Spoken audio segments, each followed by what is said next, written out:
ষষ্ঠ শ্রেণীর প্রিয় শিক্ষার্থীরা, আশা করি সবাই ভালো আছো। আজকের ভিডিওতে আমি তোমাদের গণিত বই জ্যামিতিক আকৃতি গল্পের অনুশীলনী 2 নম্বর অঙ্ক সমাধান করব, যেখানে বলা আছে একটি আয়তাকার জমির ক্ষেত্রফল একটি বর্গাকার জমির ক্ষেত্রফলের সমান। আয়তাকার জমির ক্ষেত্রফল বর্গাকারের ক্ষেত্রফলের সমান। আচ্ছা, তারপরে বলা আছে হচ্ছে আয়তাকার জমির দৈর্ঘ্য প্রস্থের 4 গুণ। প্রস্থের 4 গুণ, প্রস্থ যদি হয় ক, দৈর্ঘ্য হবে কি 4 ক।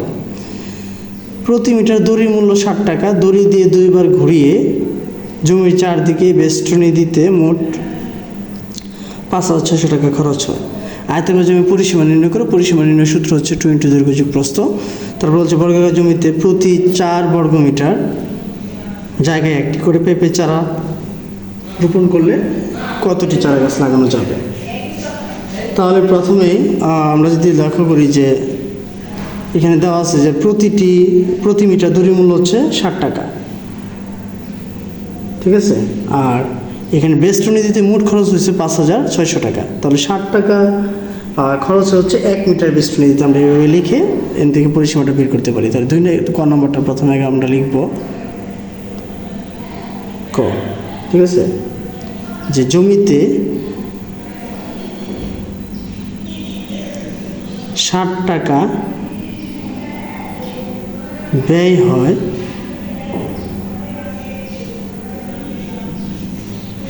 1 মিটার বেষ্টনী দিতে। 1 মিটার বেষ্টনী দিতে।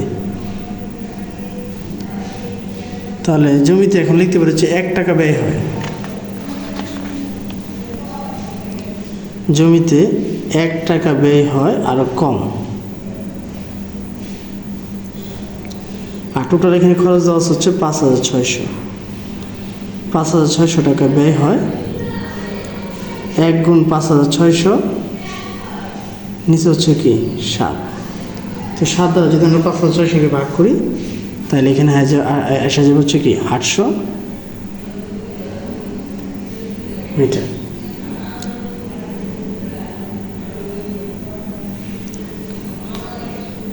ঠিক আছে। তো আমরা জানি যে আয়তকারের পরিসীমা সূত্র হচ্ছে 2 × দৈর্ঘ্য যোগ প্রস্থ। তো 2 × দৈর্ঘ্য যোগ প্রস্থ।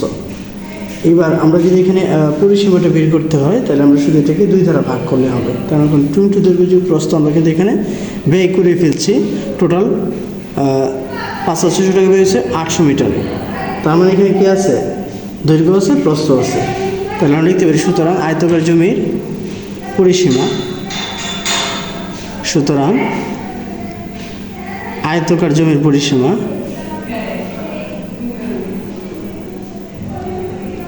আয়তকার জমির পরিসীমা 800 ভাগ হচ্ছে কি 2 মিটার সমান হয়ে যাবে কি 400 মিটার। ঠিক আছে, কারণ আমাকে এখানে ক নম্বর এটা বের করতে বলছে যে আয়তকার জমির পরিসীমা কত হবে। তাহলে আয়তকার জমির পরিসীমা আমরা কত বের করলাম, 400 মিটার। এবার বলছে বর্গাকার জমিতে প্রতি 4 বর্গমিটার জায়গায় একটি করে পেঁপের চারা রোপণ করলে কতটি চারা গাছ লাগানো যাবে। তাহলে এখানে বলছে আয়তকার জমিটা হচ্ছে কি দৈর্ঘ্য প্রস্থের 4 গুণ। তাহলে খ নম্বর দিয়ে আমরা লিখব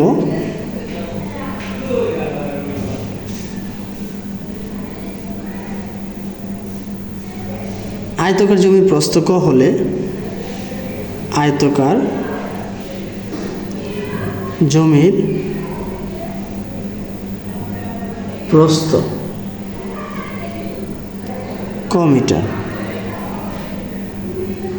তার নিচে লিখতে হচ্ছে দৈর্ঘ্য 4 গুণ। 4 গুণ মানে কি 4 ক। এবং প্রশ্নে দেওয়া আছে যে এই যে দৈর্ঘ্য প্রস্থের 4 গুণ। তো এটা আমরা লিখলাম। এবার এই যে আমরা এখানে পাইলাম যে আয়তকার জমির পরিসীমা হচ্ছে 400 মিটার। তো পরিসীমা সূত্র হচ্ছে কি 2 × দৈর্ঘ্য যোগ প্রস্থ। তাহলে আমরা লিখতে পারি প্রশ্ন মতে 2 × দৈর্ঘ্য যোগ প্রস্থ। দৈর্ঘ্য যোগ হচ্ছে প্রস্থ সমান হচ্ছে 400। বা 2 2 এর মধ্যে থাকবে দৈর্ঘ্য, দৈর্ঘ্য জায়গায় যদি দৈর্ঘ্য লিখে হচ্ছে 4 ক প্রস্থ হচ্ছে শুধু ক সমান সমান হচ্ছে 400, বা 2 গুণ হচ্ছে কি 5 ক সমান সমান হচ্ছে 400, বা 10 ক সমান সমান হচ্ছে 400, বা ক সমান সমান উপরে থাকবে হচ্ছে কি 400, নিচে থাকবে হচ্ছে কি 10, ভাগ করে দিলে হয়ে যাবে হচ্ছে 40। ঠিক আছে, তাহলে আমরা এখানে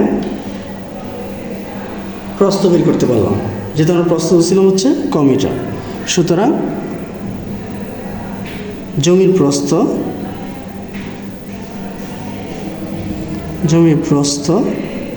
40 মিটার। নিচে লেখা হচ্ছে জমির দৈর্ঘ্য, এটার 4 গুণ, তাহলে 4 গুণ 40, 160 মিটার। ঠিক আছে, সুতরাং জমির ক্ষেত্রফল, এখন দৈর্ঘ্য বের করতে পারলাম, প্রস্থ বের করতে পারলাম, এখন লিখতে পারি সুতরাং জমির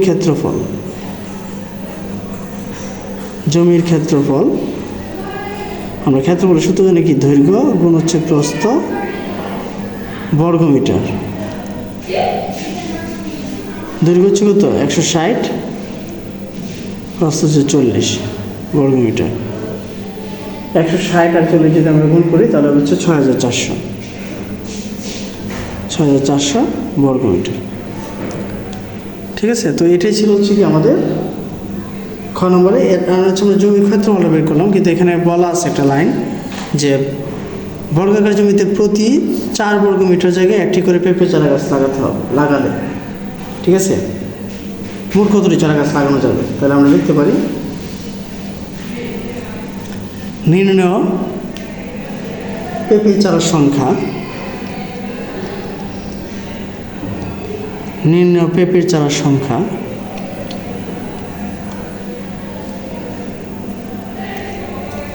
এই 6400-কে আমরা ভাগ করবো হচ্ছে 4 দ্বারা, যেহেতু 4 বর্গ মিটার অন্তর করে লাগানো হবে। ঠিক আছে, এতটি, তার মানে এটা ভাগ করলে কত হয়ে যাবে 1600টি। ঠিক আছে, তার মানে টোটাল পেঁপের চারা লাগানো যাবে কটি 1600টি। ঠিক আছে, তো এই ছিল হচ্ছে তোমাদের বইয়ের অনুশীলনী 2 নম্বর অঙ্কের সমাধান। তো আশা করি ভিডিওটি তোমাদের কাছে ভালো লেগেছে। যদি ভিডিওটি তোমাদের কাছে ভালো লেগে থাকে তাহলে চ্যানেলটাকে অবশ্যই সাবস্ক্রাইব করবে এবং ভিডিওটি সবার মাঝে শেয়ার করবে। ধন্যবাদ সবাইকে এতক্ষণ ভিডিওটি মনোযোগ দিয়ে দেখার জন্য।